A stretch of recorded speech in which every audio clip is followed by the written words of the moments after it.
Finding the greatest common factor. Alright, this should be a review. It helps us when it gets to factoring if we know what the greatest common factor is of two numbers. And the idea behind this is hopefully after practice you'll get quicker and quicker at it, so it will be easier for you. So let's take a look at what is the greatest common factor of 20 and 25. There's a couple ways you can do it. The first way you can do it is to actually list out all the factors of these numbers and then compare them and see which one is the greatest. So for example, for 20, the factors of 20 would be 1 and 2, or 1 and 20. I know 2 times 10 is a factor, and 4 times 5. Okay, and what are the factors of 25?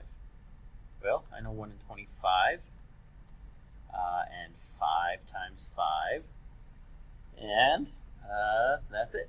That's all my factors. So let's go ahead and look. What do they have in common? Well, we have a 1 and a 1. Do we have 25? Nope. Oh, here's a 5 and a 5. And that's the only things they have in common. And the biggest one is my 5. So the GCF is 5. Now, sometimes it's a pain to do this because sometimes there's so many factors that these two numbers could have in common that you could be listing factors for a long time. So there is a trick and another way we can do this to make it a little bit quicker. And let me show you what I mean on the next example. So we have 60 and 80. Okay. So the first thing I'm going to do is I'm going to guess what is their greatest common factor. And well, one's 60 and one is 80. So I know that they clearly have a 10 in common. So I'm going to guess 10. And the way we're going to see if my guess worked is we're going to go ahead and say, how many times does 10 go into 60? Well, that goes into it 6 times. How many times does 10 go into 80? Well, that's 8 times. Okay, so to check, do 6 and 8 have anything in common? They sure do. So 10 wasn't the greatest common factor, but I can keep going from this point and keep figuring out what they have in common, and eventually it'll help me find the GCF. So what does 6 and 8 have in common? Well, they have a 2. And 2 goes into 6 3 times, and 2 goes into 8 4 times. Okay, do 3 and 4 have anything in common? Besides a 1, they don't. So I'm done. So what I'm going to do is I'm going to take these two numbers out here, or if it's a different problem, however many numbers are out here, and you're going to times them together. So I'm going to say 10 times 2 equals 20. And that is my GCF. Because 20 times 3 is 60, and 20 times 4 is 80. So 20 is my GCF. And that was so much easier than having to list them all out and figure out which ones they have in common, which one's the biggest. And if I get it right on the first try, I'm done and I can go on.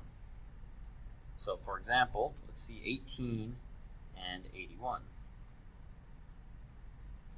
Alright, well I'm going to say I think that 9 is the biggest thing they have in common. Alright, so let's see. 9 goes into 18 2 times, and 9 goes into 81 9 times. Alright, do 2 and 9 have anything in common besides 1? They do not. So I'm good. I actually got the greatest common factor on the first one. So 9 is the GCF of 18 and 81.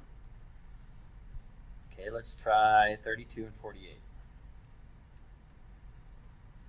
Alright, so I'm looking at this one and I notice, well, I'm not 100% sure, but I know they both have a 2 in common. So let's start with a 2. Probably not going to be the GCF, but let's take a look. 2 times 32 is 16. 2 goes into 32 16 times, and 2 goes into 48 24 times. So clearly that was not the GCF. So what does 16 and 24 have in common? Well, I know that they have another 2 in common. I know some of you are probably screaming, saying what they really do have in common, but I'm just trying to show you an example of how this works. 2 goes into 16 8 times. 2 goes into 24 12 times.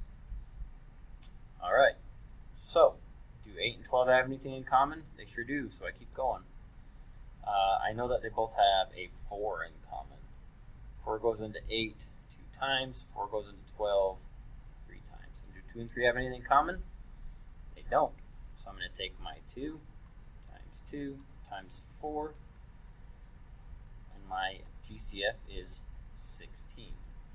Now you could have done this a different way. Like maybe I said 2, and then right here I noticed, oh, that was an 8 that they had in common, and 2 times 8 would have been 16 as well. Or maybe at the very beginning you realize, hey, they have 16 in common, which is awesome. That's what we want to get to. We want to get to the point where you're able just to figure it out by looking at the 2 numbers. But here's some good practice of how you can figure it out right there. And so make sure you work on your assignment, and if you have any questions, please let me know.